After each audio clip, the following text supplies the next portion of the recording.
dear brother and sister, today we are celebrating the Easter Sunday. We are celebrating the resurrection of the Lord Jesus Christ. And we are celebrating the victory of Jesus over death. We are celebrating victory over darkness, light over darkness, and life over sin. And our theme today is that Jesus gives us the greatest gift by reconstructing the human life, and he gives it back the original meaning, the original happiness, the original sense, and the original grace that we had before the fall of man. How did Jesus reconstruct this? After creation, Adam and Eve were in the Garden of Eden.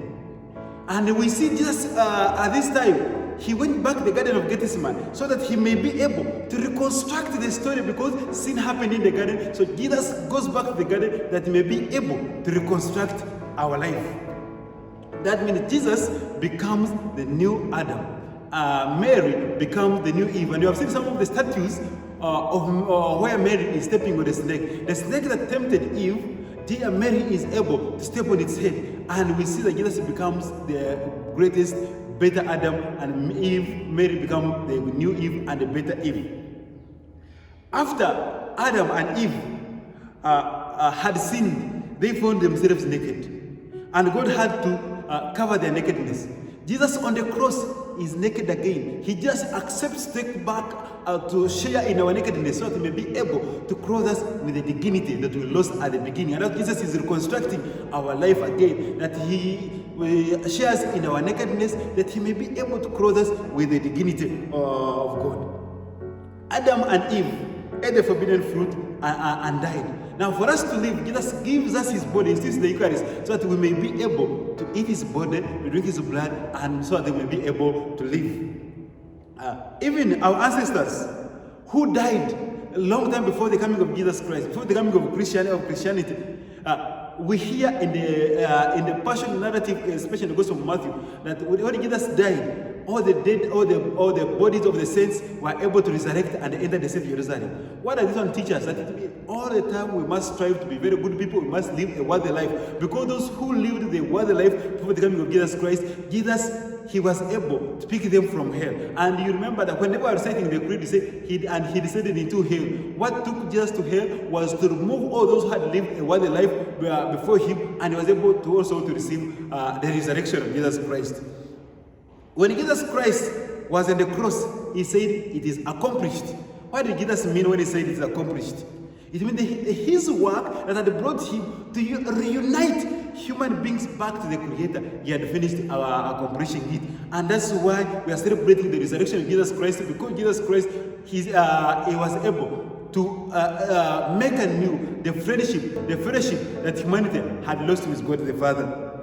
The resurrection of Jesus Christ that we are celebrating today proves to us that all Jesus did and said are true. Had Jesus not resurrected, we would not be in this Christianity that we are proud of, that we are celebrating. But the resurrection of Jesus Christ proves everything that Jesus did were the truth, and they confirm them. How do we participate in the resurrection of Jesus Christ? The question that we ask ourselves today. Firstly, at our baptism, we die our old self as we are dipped into the water. We die our old self and we resurrect into the new being. That we participate in the resurrection of Jesus Christ at the time of our baptism, and we are able to have the new identity as Christians. The resurrection of Jesus Christ gives us a sure hope that of our own resurrection. Christ himself took on our human body, our flesh, so that he may be like us, so that even us, when we die, at the end we may be able to resurrect. That means we must struggle all the time to be like Christ, so that we may be able to resurrect at the last day. Jesus Christ resurrected with his body, and it was a glorified body. And in our creed, we profess that we profess the resurrection of the bodies. But my dear brother, my dear sister, when we look at how we abuse our bodies, I really wonder, and we are telling it, how will these bodies resurrect and how will they be looking like? Because we have seen people who have tattooed their bodies everywhere. We have seen the people who are using their bodies for prostitution. We have seen people who have pierced their bodies everywhere. But this body is supposed to be glorified. How will this body look like at the time of the resurrection? And our resurrection gives us a new day of the worship, that now the worship is no longer on a Saturday. Christ gives us the new day of worship, that as Christian, the day when he resurrected becomes the first day of the week, and it becomes our day of worship.